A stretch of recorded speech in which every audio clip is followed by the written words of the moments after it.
A paz do Senhor Jesus a você que está nos acompanhando pelas nossas multiplataformas. Deus abençoe a você que nos acompanha e você que está no Brasil, você que também está aí no exterior. Como negociar dívidas sem estrangular seu orçamento aqui pela nossa TV Manaim.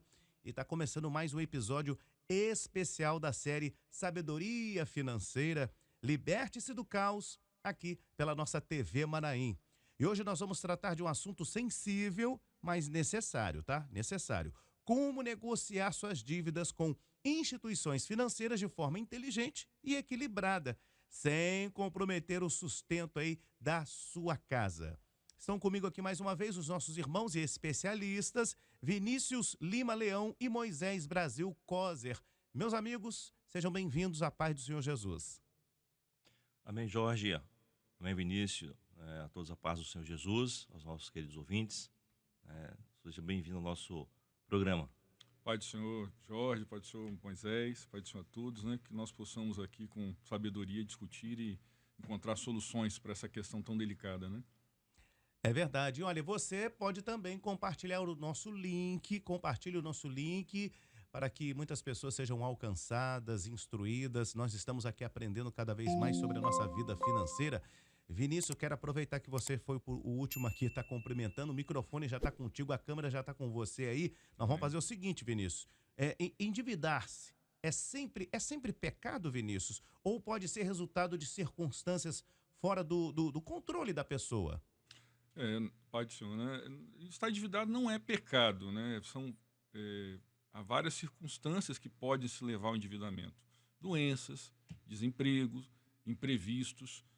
Nós temos um país que tem anualmente algumas questões climáticas, né? Nós tivemos no sul do país recentemente, tivemos no sul do Espírito Santo também, a questão de chuvas, de enchentes.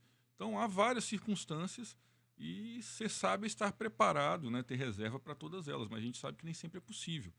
O problema é que não é estar eventualmente endividado, o problema é que quando a dívida se torna um padrão de vida.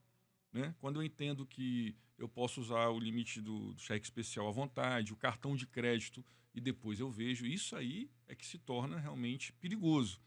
Agora, negociar não é vergonha. Então, você que nos assiste, né, eu até conversei com um companheiro outro dia que viu o nosso programa, poxa, eu preciso de ajuda, nós estamos à disposição para ajudar, né, vamos disponibilizar materiais, ou até mesmo fazer uma reunião, orientar.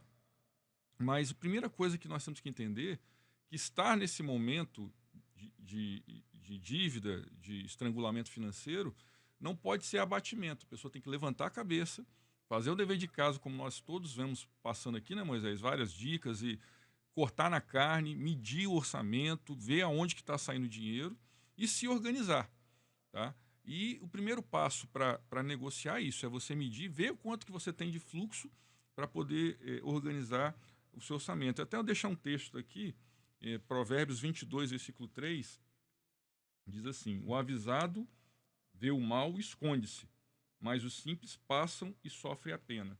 Então, ver o mal significa o quê? Identificar.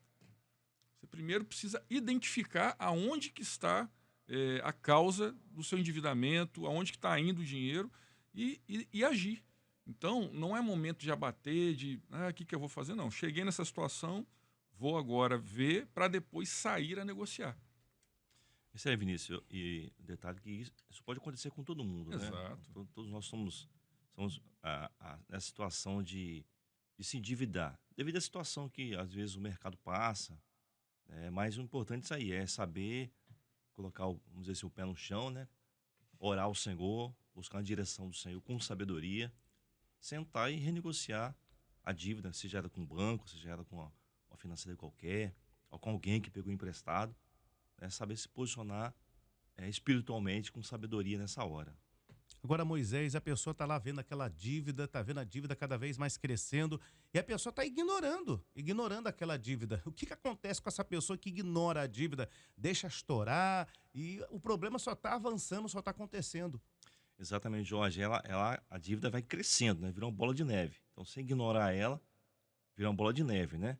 Então, o importante exatamente, é você se preparar para a negociação. E nós, aqui no Brasil, o nosso juros é juros compostos, não é juros simples. E os mais altos do mundo, né? Exatamente. Então, temos uma Selic aí 15%, né? Praticamente maior da estratosfera, podemos dizer assim, É né? o ponto de partida do banco, né? O banco, 15% é o ponto de partida. Ele vai te emprestar 20, 25, 30 ao Exatamente. ano. Então, 15 é a base, né? Que é o, é. é o juro base do mercado. Mas aí você tem inflação, você tem risco que o banco coloca.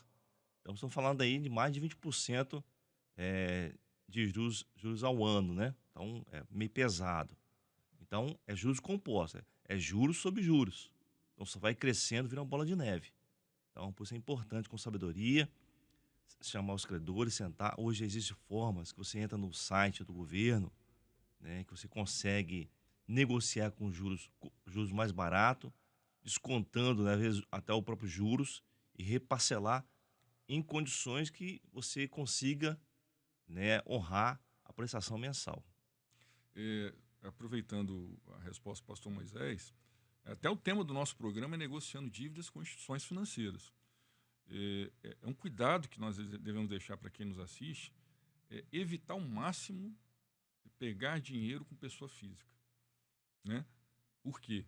Porque a gente sabe que tem profissionais, tem pessoas que emprestam fora do mercado financeiro e esse tipo de atitude já é para quem não tem crédito. Então, se você está sem crédito no momento, para tudo, senta, organiza, não vai pegar mais crédito sem uma orientação, porque isso aí se torna perigoso, né? E você pode acabar, por exemplo, vou pegar com minha mãe, com meu irmão, você acaba destruindo o relacionamento na família, porque se você pega de qualquer forma um crédito, você não consegue honrar depois, então você piora a situação. Então, o primeiro ponto é senta, arruma a casa para depois você partir para organizar isso aí. E qual o melhor caminho ali, o Vinícius? Qual o melhor caminho para poder negociar com os bancos, com as financeiras, com essas empresas? Primeira coisa, Jorge, é você não perder o equilíbrio emocional. Então, a pessoa quando se vê endividada, vê lá as restrições, né, de crédito no CPF, fica preocupada, sai querendo resolver tudo. Já chegou nesse ponto, agora não adianta ter pressa. Não, como assim? Eu não vou pagar? Não, você vai pagar. Mas primeira coisa, organize tudo. Saiba quanto deve. Primeira coisa, veja qual o valor da dívida original, né, Moisés? Porque você pegou, por exemplo, 1.000, aí chega lá, a restrição está com 15 mil. Por quê? É juros sobre juros, juros sobre juros. Não, a minha dívida inicial era 1.000. Então você tem que saber o ponto de partida, saber quanto deve, a que valor a dívida chegou, organizar o seu orçamento e ver o quanto que você pode pagar por mês. Nunca aceita a primeira proposta. Por quê? Logo no início, os bancos e financeiras oferecem acordos muito pesados, né? Parcelamentos com taxas altas. Eu sempre oriento o seguinte: procure organizar o seu fluxo de caixa de forma que você consiga juntar um dinheiro para pagar à vista ou para dar uma boa entrada, né? Por quê? Se você pagar à vista, os descontos são muito maiores. Dependendo da instituição, pode chegar a 80%, 90% até do valor da dívida. Então, se você conseguir juntar esse recurso para pagar à vista ou dar uma entrada maior de 50%, 60%, já melhora o nível de juros sobre isso. E evitar parcelar, por exemplo, dívida de cartão de crédito com outro cartão. Aí você vai giros sobre giros. E aproveitar os feirões, como o pastor Moisés colocou, trimestralmente ou semestralmente, existem os feirões do Serasa, da própria Febraban, os próprios bancos fazem feirões para incentivar, porque nesse momento dos feirões, os bancos usam inclusive de benefício fiscal para poder aliviar essas dívidas. Então, eles têm benefício fiscal para isso, e aí você aproveita uma situação como essa para poder limpar o seu nome. Agora, é importante ser estratégico nesse momento. Por exemplo, a dívida, Moisés, faço a pergunta a você aqui, a dívida de R$1 e a dívida de R$10.000 tem mesmo efeito na restrição do CPF? Com certeza. Então, não importa. Se eu estou com uma dívida, uma restrição de R$1 ou de 10.000, ela tem. Então, se eu não vou resolver minha situação de uma vez, eu tenho que me planejar, juntar dinheiro para resolver em definitivo. Então, se você... eu saio aceitando qualquer proposta, você compromete seu orçamento e não resolve o problema. Entendeu? Então, nós temos que ser estratégicos nesse momento. Vinícius, e a questão que você falou de não aceitar a primeira proposta, porque normalmente, né, o banco vem com a seguinte informação, ó, se você pagar de acordo com o que nós estamos fazendo o financiamento, você depois vai ter de novo crédito do banco. Você não vai ter crédito depois com o banco. Você ficou devendo o banco, não pagou, deu prejuízo para o banco, você não vai ter mais crédito naquele banco. Então não vai seguindo essas palavras. Ah, você paga total, com juros e tudo, porque você vai ter crédito depois com o banco. Não. Você vai negociando o máximo que puder tirar e o mínimo que você puder pagar. É muito bom a sua colocação, pastor, porque no Brasil você tem uma outra cultura, mas nós temos que deixar claro, isso não é crime, não é errado, mas o gerente do banco ou o profissional da financeira, ele não trabalha para o cliente, ele trabalha para o acionista da instituição, ele é funcionário ali. Então, às vezes a pessoa, o gerente do banco é meu amigo, né? Ele gosta de mim, olha, ele está fazendo o trabalho dele, defendendo o lado dele. Então, não é uma guerra aqui cliente contra banco, mas você tem que pensar e ser estratégico para negociar de forma justa, né? Nós não estamos falando aqui de nada imoral nem ilegal, mas de forma justa. Por isso que é importante ter o ponto de partida da dívida, a que ponto ela chegou. Poxa, mas eu devia 1.000, você está me cobrando 30 mil, não faz sentido, vamos, né?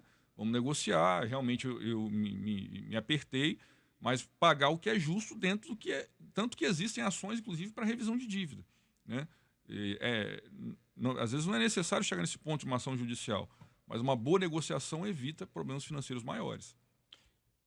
Olha, você está acompanhando aqui com a gente, Sabedoria Financeira, aqui pelas nossas multiplataformas. Está gostando aqui do programa? O programa está ótimo, né? Dando várias dicas, um ensino maravilhoso no orçamento aí da sua família, no orçamento do seu dia a dia, das dívidas. Agora, nós precisamos proteger o orçamento e a gente tem que ter cuidado com o nome, né? Primeiro, eu vou passar agora a pergunta para o Moisés. É o seguinte, Moisés, por que é importante proteger o orçamento antes de pensar em limpar o nome? Explica pra gente. Exatamente, Jorge. Tem que pensar o seguinte: a parcela que você vai negociar tem que caber no seu orçamento. Senão você vai negociar algo que é impagável. Vai gerar novo problema. Novo problema. Então, senta, organiza seu orçamento, né? Aquilo que você recebe, seus gastos, corta alguns gastos possíveis. Ó, no meu orçamento vai caber uma parcela de R$ 300, R$ 500.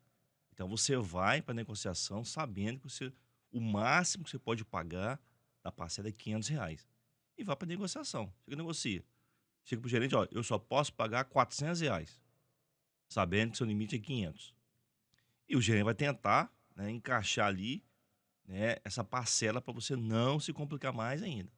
Se deixar fazer a negociação comum, vai te dar uma parcela que não cabe no seu orçamento. Aí você aceita aquilo, no próximo mês vai ficar inadimplente de novo. Aí outra bola de neve, mais juros sobre juros, aí isso vai empurrando para frente, aí não acaba mais. É porque as instituições financeiras, elas trabalham muito com a questão psicológica, né? Ficam ligando, incomodando, telefone tocando o tempo todo, central, robô, e aí você na pressão você cede, mas não adianta.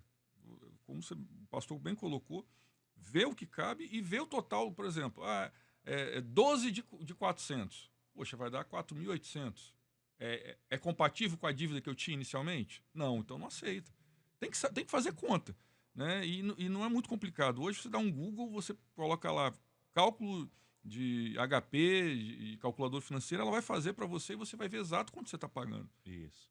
No site do Banco Central, Vinícius, tem uma calculadora cidadão. Ótimo. Aí, Você dica. pode entrar ali, você no site do Banco Central, vai lá no pesquisa, calculadora cidadão. Aí você vai ter toda a forma de calcular juros, parcela. Então você faz os cálculos do ano direitinho, né, e vai para a negociação sabendo quanto você vai poder pagar. Vinícius, é normal que as pessoas, né, pensam, mas depois de 5 anos caduca, né? Depende que dívida caduca, mas você não vai ficar esperando 5 anos para o seu nome caducar. Dívida de governo, IPTU, imposto de renda que não pagou, ligado ao governo, nunca vai caducar. Sempre o governo vai cobrar os últimos 5 anos. As demais, né, pela lei, realmente, 5 anos depois, vamos dizer assim, ela caduca para todo o sistema financeiro, mas você fica devendo aquele banco ou aquela instituição específica. Ela sempre vai te cobrar. Mas nós, como servos de Deus, não podemos deixar isso trabalhar dessa forma, né? Dessa forma. Tem que sentar e negociar e pagar. Pagar também o justo. Vamos pagar um juros né, exorbitante que existe. Então é sentar, ver o orçamento, cumpre no orçamento, vai lá. Olha, eu posso pagar X valor por mês. O gerente vai adaptar aquele valor e você vai pagar normalmente o seu nome. Pagou a primeira parcela, 5 dias úteis, seu nome sai lá do Serasa, dos órgãos de restrições. Vinícius, existe qual o erro mais comum entre os endividados, né, que atrasa ali o processo de recuperação? Qual o erro mais comum dos endividados? É a pessoa não aceitar que ela precisa mudar o padrão de vida, né? Por exemplo, estou endividado, eu sou um representante comercial, preciso de um carro para trabalhar, porque se eu não tiver um carro, eu não consigo fazer o número de visitas que eu preciso, tudo mais. Então, olha, eu tenho um carro aqui que eu pago uma parcela de R$ 800, né, um carro mais novo. Olha, eu preciso de um carro para trabalhar, tudo bem, eu vou vender esse carro e com a diferença do valor, eu vou comprar um carro mais simples, um carro seminovo, que vai consumir menos, que vai ter menos IPVA e licenciamento para pagar, mas é uma ferramenta de trabalho, eu preciso de um carro. Ou então, ó, agora eu vou ter que andar de ônibus por um tempo, né? E fazer, dentro do orçamento, aquilo que você pode abrir mão. Eu posso abrir mão e botar em ordem. A escola dos meus filhos é a última coisa que eu quero mexer, porque eu quero me esforçar e manter um bom estudo. Então, eu posso abrir mão do carro, da casa, ou um aluguel mais barato, de jantar fora todo final de semana. Você tem que fazer escalas e tem que cortar na carne mesmo do orçamento. Então, a Bíblia nos ensina que o caminho da prudência, e não viver de aparência, né? É um momento que você tem que pensar no futuro seu e da sua família. Então, querer manter um status para agradar certos amigos ou clientes, olha, não é esse o caminho certo. E isso leva muitos a errarem, né? Porque querem manter a aparência e não é a hora de manter a aparência, é a hora de ter realmente prudência e sabedoria para organizar a vida financeira. E uma colocação ainda referente à resposta do pastor Moisés anterior, acordo. O que é um acordo? É quando as duas partes cedem, certo? Então, a instituição financeira tende muito a nos pressionar. Só que nós vamos ceder e eles também têm que ceder. Então, saber como pressionar também, porque eles querem receber, para que chegue no meio do caminho que seja bom para os dois, é que está o segredo dessa negociação. Não é isso, pastor? Isso, exatamente. E o banco não tem prejuízo, né? Que está em provisões, dizemos assim, né? Já provisiona uma perda. Então, o banco já tem essa provisão. Então, eles sabem que eles podem receber o mínimo, mas eles tentam sempre querer receber o máximo. Botar dos juros máximo ali, porque é a função do gerente, né? Ele está no seu papel, ele também não vai poder ir contra aquilo que é né, o que está estabelecido na legislação trabalhista dele. Então, ele tem que Sim. seguir aquilo que é a sua função. Ele quer valorizar a ação do acionista a qual ele trabalha. Exatamente. E nós Mas temos que defender o nosso orçamento. Exatamente. Mas ele tem um mínimo e tem um máximo.